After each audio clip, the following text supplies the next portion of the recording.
Hello and welcome to an exclusive YouTube clip of Wolford Weekly Podcast. It's a deleted conversation between the three of us that didn't quite fit into the bumper Christmas episode. I genuinely believe if there wasn't COVID, Kelly Bright and Danny Dye would have quit over this storyline. Because remember that quote ages ago when they said if they ever split us up or have us cheat on each other, we'll quit the show together. Yeah. That was when Dominic Treadwell Collins was in charge, was it? Yeah. You really... Do you not like Dominic? No, I love Dominic. Oh, not Dominic. You know, you hate Sean O'Connor. Yeah, no, my hatred for Sean O'Connor is the same as yours towards John Sen. I cannot stand Sean O'Connor. No, I hate him with a passion. If I had been on this podcast when Sean O'Connor was a thing, Yeah, but the thing is with Sean O'Connor, like, I actually remember a lot of that year, like, still, I which is wasn't weird. watching. Yeah, but you said you rewatched it and you said it wasn't as bad as everyone remembers it. I don't think. I think his ideas were there, Hmm. but I think he just dragged it out, like the opposite of John Sen. Basically, John Sen does like 10 months worth of storylines in 2 weeks. Sean O'Connor was the opposite. He just took too long to get things going, but at least he had a plan, like a 3-year plan. The most positive thing I could say about Sean O'Connor was that he occasionally gave us something that felt really exciting, like Stephen and Abby getting together. They could have been an incredible couple going forward, and then he'll kill one of them. You know, like the whole thing remember when Jay was having a drug issue? You know, they'd just lost Paul. The cokers were like, "You're right, move in with us." That would have been a great story with Jay being a recovering coke addict in the coke with the cokers. You know, that would have been nice. And, you know, and the fact that he moved in Jay, Ben, Donna, and Abby in the same house, that would have been amazing. But then he just ruined that. Came up with an alright idea for a story and then would just completely ruin it with his own incompetence. There was loads of things going on behind the scenes, though, wasn't there? There's loads of stories. Yeah, with him throwing cakes at Laurie Brett and chasing people down corridors going, lady. He did that lady. to Tilly Keeper, wasn't it, I think? Because she was on her way to complain about him and he chased her down the corridor saying, lady, stop. Yeah.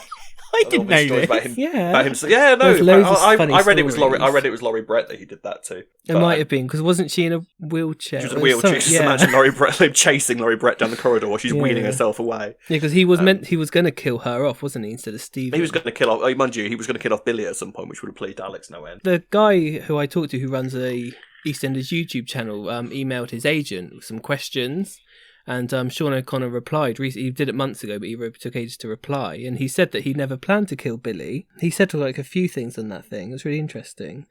He said something. He had plans about Kathy and Wilmot Brown, how they were going to do a historical rape storyline with her, because he was going to attempt to rape Linda, and Kathy was going to interrupt and stop it, and all this sort of stuff. He answered all these questions. It was really interesting. What could have been. Because he had loads of plans for Abby as well. Because I remember Lorna Fitzgerald was on, was it Good Morning Britain? And she was like really excited. She was like, he's got all these plans for my character. Yeah. I just can't wait to see what's going to happen. And then she got killed off. Dead. It's like, such a no, shame, bloody It was John ridiculous. York. I still think it was a ridiculous decision to kill. Because look what we've been left with. Max is more annoying than ever. He's got no purpose apart from to shag someone else's wife. And they let Jacqueline Jossa leave alive. And it's like... Yeah, they killed the wrong daughter. Yeah, Lorna Fitzgerald had so much commitment to the show, and Jacqueline Jossa has like none. She's already said, no, I've been asked to go back, and I said no. She's like, well, what are you doing instead? Like, I know, it's ridiculous. Poor Abby. And another thing about Sean O'Connor, while I'm on the subject, apparently it was Darren Little who created the Taylors, and Sean O'Connor's input was Chatham and Riley. They've been shipped off to their dad now, haven't they? I don't know. Do they even explain where they are at all? No, I think they've been written out. I don't think they're not part of the canon anymore. Yeah, they did that because I remember seeing that, because in that thing that he answered his questions, he asked him about the Taylors, and he said he created them to be this family that were hated on the square and like this rough family, and he said that he planned for Chantel to die from domestic abuse, which obviously happened like years later. And I didn't Darren Little create Chatham and Riley to make character more human, wasn't it? I don't know. I read that it was that Darren, the other way around. Yeah, the other way around. And Yeah, that they the wanted only to things make that her he added human. were the things that don't work. But I found it interesting that he'd planned Chantel to die by his... I don't know if I believe that. No, I don't know. Claiming credit for Sean O'Connor's work. He only mentioned Chantel like in one sentence, didn't he? And she had like kids. Yeah, Very odd. But then he's also the same guy who basically came in and was just like, I don't think the Little Mo and Trevor story was that good, to be honest. And it's like one of EastEnders' most remembered storylines. Stay at the Archers. He was trying to make it like 1989, wasn't he? The wrong year. Mitchell sisters as well. That was outrageous.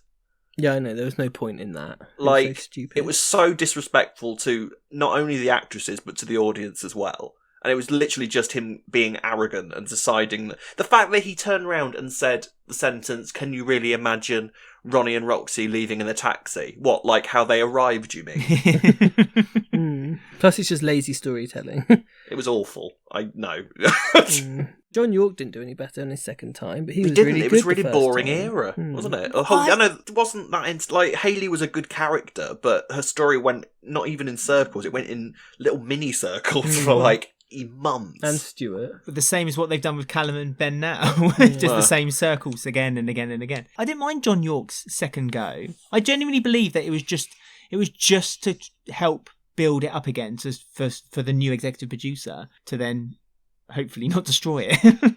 Lots of people think there's problems higher up than executive producer, though, don't they? In the BBC, like in control of EastEnders. Like it's not the executive producer's fault. It's like there's things higher up which are not run very well. Well, there's definitely problems behind the scenes. I think it's quite known that it's if you're executive producer, there's more hurdles than not to do anything. I think because Dominic Treadwell-Collins, he had to fight for ages to get a budget, didn't he? Because he said you can't make the show that I want with this budget. He did loads of things to try and get the budget up. I love Dominic Treadwell-Collins. But he actually was a fan of the show. I loved it, and you can tell actually, can't you? Like he was a fan, and he made it as a fan. Like, there'll be some people that criticise his era for being sort of fan fiction in a lot of ways, which I can understand. But then the past few eras, you've kind of got producers who just see it as a job rather than you can tell that my passion Kate to and make John, great EastEnders. Yeah, you can tell that Kate and John haven't worked on it before, and they don't really know it. That's why the characters just do random stuff. I feel like for Kate, this isn't a passion project either. Like for Coronation Street and for her past ventures, it was a passion project. And for this is almost her retirement. Do you know what I mean? I feel like she's staying there just a stepping stone. Yeah, just getting for promotion to when she gets given a Netflix series or something like that. That's how I see it. And you can tell that John is used to doing Casualty or whatever one he did. Was it Holby he did before? I can't remember one of them. Yeah, you could tell. It's just like EastEnders is like it's episodic. Yeah, that's the problem. I mean, we've got to face the facts because it's in terminal decline now in terms of ratings. Only 2 million down from last year. Depressing, isn't it? They're making a new set though, so they can't cancel it. That's cost them almost as much as Brexit. So they can't cancel it, but I don't know. I don't know who they could get instead of them to come in as producer. I mean, I would argue. I mean, I would say that bring back Dominic Treadwell-Collins because I just loved his era so much. Yeah. The fact that he would like just throw in a random Peggy comeback that no one knew about in the middle of a Tuesday episode or something. Like you had to watch every single episode because something mad might happen that they wouldn't tell us about. Like he was so good at keeping secret. Like Lucas's return wouldn't have been advertised at all on Dominic Treadwell-Collins. No.